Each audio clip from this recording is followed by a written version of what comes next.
Salah satu metode untuk meningkatkan performa API itu salah satunya adalah dengan cara cache.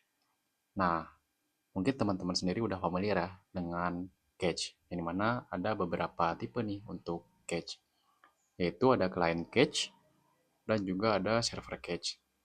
Untuk client cache biasanya disimpan di sisi user ya, atau mungkin gampangnya yang biasa teman-teman temui itu cache di sisi browser kalau misalkan untuk web apps. Nah, untuk server cache itu biasa kita butuh tambahan service atau tools ya, yang dimana saya bisa sebutkan contohnya yaitu adalah memcache untuk memory cache ya, atau mungkin redis cache yang dimana bakal kita implementasikan saat ini, dan juga proxy cache kalau misalkan teman-teman menggunakan Nginx sebagai proxy. Nah, ini adalah workflow API biasa yang kita biasa buat ya teman-teman, di mana ada service backend yang melakukan root terhadap suatu database ya, maka service backend-nya itu langsung berinteraksi dengan database dan database bakal mereturn data yang dibutuhkan oleh service backend. Nah, kalau kita menggunakan Redis sebagai cache, workflow-nya agak sedikit berubah nih. Dimana untuk read operation, kurang lebih workflow-nya kayak gini. Ini ketika service backend melakukan operation read, maka ada function atau nanti ada baris code yang melakukan pengecekan, yang dimana mengecek apakah cache-nya itu ada. Kalau misalkan cache-nya itu ada, maka data akan diambil dari Redis database. Dan kalau misalkan cache tersebut tidak ada, maka service backend tetap mengambil datanya itu dari database.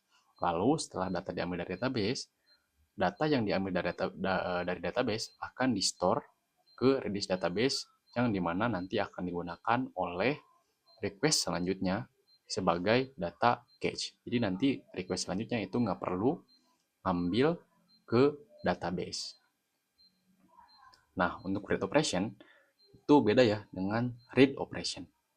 Jadi ketika service backend melakukan write operation, uh, baris code atau mungkin nanti function akan melakukan store data tetap ya ke database sebagai source of truth. Lalu setelah data tersebut di store, key yang berhubungan dengan data yang di store ke database itu akan di delete dari Redis database. Oke, selanjutnya apa itu Redis? Nah, jadi esensinya Redis itu adalah sebuah database. Namun, Redis ini adalah in-memory database. Jadi memang datanya itu nggak di-store di disk ataupun di storage seperti database lainnya. Makanya Redis database ini sangat kencang ya, karena memang di store-nya tuh di memori.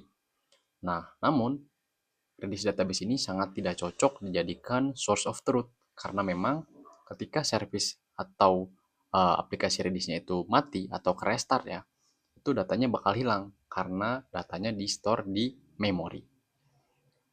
Selanjutnya, data structure Redis itu berbasis key value teman-teman. Ini memang beda dengan database lainnya. Contohnya kalau misalkan kita menggunakan SQL database, itu structure-nya berbentuknya tabel ya.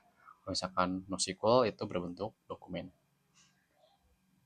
Nah, selanjutnya Redis juga support high availability dan juga scalability.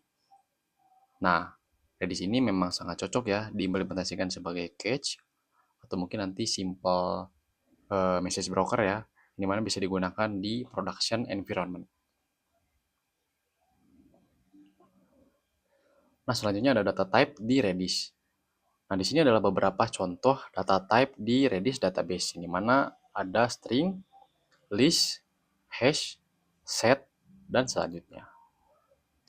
Untuk read operation di Redis ini kita sebutnya get ya teman-teman.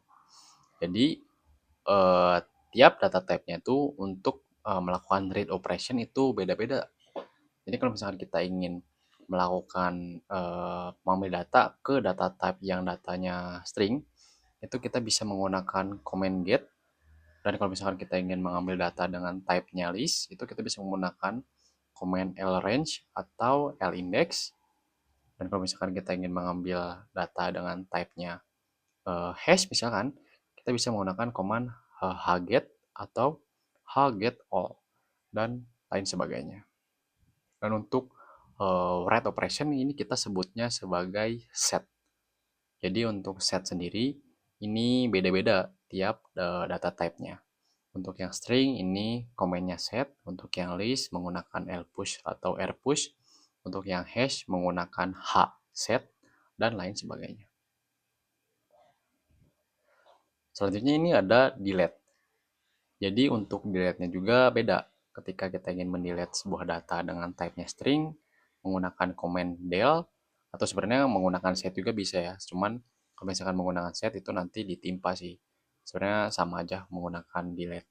Ataupun kalau misalkan ada type data type-nya string, menggunakan set. Seperti itu. Dan untuk yang data type-nya list, ini kita bisa menggunakan lpop atau rpop. Untuk yang hash itu menggunakan command hdel. Untuk yang set itu menggunakan command srem dan lain-lain. Untuk detailnya teman-teman bisa cek di link yang saya sisipkan di slide-nya ya. Untuk use case sendiri, ini saya kasih beberapa contoh ya untuk Redis database. Yang pertama, ini adalah cache data yang sering diakses namun tidak sering berubah. Nah, jadi ini contohnya kayak gini teman-teman. Kalau misalkan teman-teman punya data kategori, itu kan pasti sering diakses oleh user ya. Nah, namun data kategori tersebut berubahnya jarang. Misalnya setahun sekali mungkin data tersebut berubah ya, atau mungkin kalau terlalu lama sebulan sekali datanya berubah.